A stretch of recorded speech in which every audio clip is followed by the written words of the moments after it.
दक्षिण सूडान के बागिन हथा अगवा बाद बाजियाब थियल बदीनवासी engineer Ayaz Jamali Sindh TV news के प्रोग्राम हार्ट इश्यूज़ में ॻाल्हाईंदे चयो त दक्षिण सूडान के बागिन 19 मार्च का 30 मार्च ताईं 12 ॾींहं खेसि क़ैद रखियो पर सानस रवैयो दोस्ताणो हो। हुन चयो त बागिन खेसि ॿाहिरनि जियां रखियो। सेशन गुज़रियो सॼो ओवरऑल ॾींहं 19 मार्च खां वठी ॾींहं 30 मार्च ताईं कल यानी कि कल मुंहिंजी बाज़ाबी ताईं हिकिड़ो फ्रेंडली गुज़रियो, दोस्ताणो गुज़रियो उन्हनि सां जिन्हनि मूंखे अपडेट कयो, जिन्हनि मूंखे कैद कयो, एज़ अ ॿाहिरनि वांगुरु हुननि मूंखे रखियो।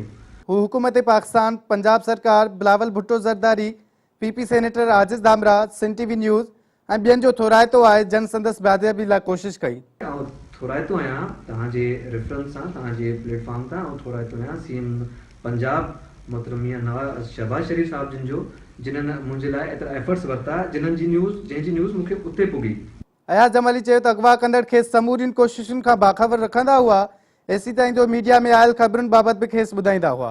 ओतिरा इंटेलेक्चुअल ऐं पढ़ियल लिखियल माण्हू हुआ डॉक्टर रिक मचार जी टीम जा, जिन्हनि मूंखे पल पल जी न्यूज़ अपडेट पे कई एज़ अ ॿाहिरनि वांगुरु त तुंहिंजे लाइ हिकु स्टेट जे सीएम बि स्ट्रेन वरितो आहे, तुंहिंजा एम्बेसडर्स हुकूमत पाकिस्तान दो उन्हनि जा के बि तालुकात साउथ सुडान सां न आहिनि पर उहे सभु मूवमेंट में आहिनि। संदसि चवणो त बागिन उहो चाहियो पए त संदन मामिलो मीडिया में अचे ऐं घण मुल्की कंपनियुनि खे बि संदन बारे में ॼाण मिले। थोराइता थिया असांजी मीडिया, पाकिस्तान मीडिया जा, जिन्हनि जा हो मशगूल हुआ, जिन्हनि हू चाहियो पिए त असीं पाकिस्तान मीडिया जी नज़रनि में अचूं ताकी असांजी आवाज़ मल्टीनेशनल कम्युनिटी ते पुॼे।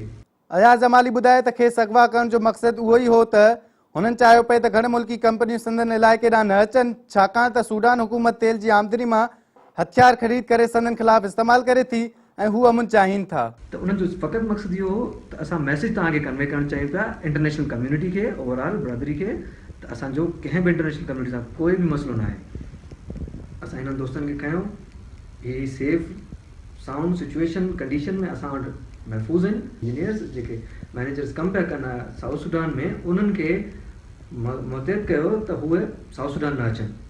छो न अचनि? छो जो गवर्नमेंट उन्हनि जे मक़सदु अकॉर्डिंग टू दैम हू चई रहिया हुआ त जेको तेल प्रोड्यूस करे रहिया हुआसीं, जंहिंमें असीं वर्कर असां हुआसीं, उनमें इंजीनियर्स हुआसीं, त उन मज़ा गवर्नमेंट हथियार ख़रीद करे हिन जे ख़िलाफ़ इस्तेमालु पई कया।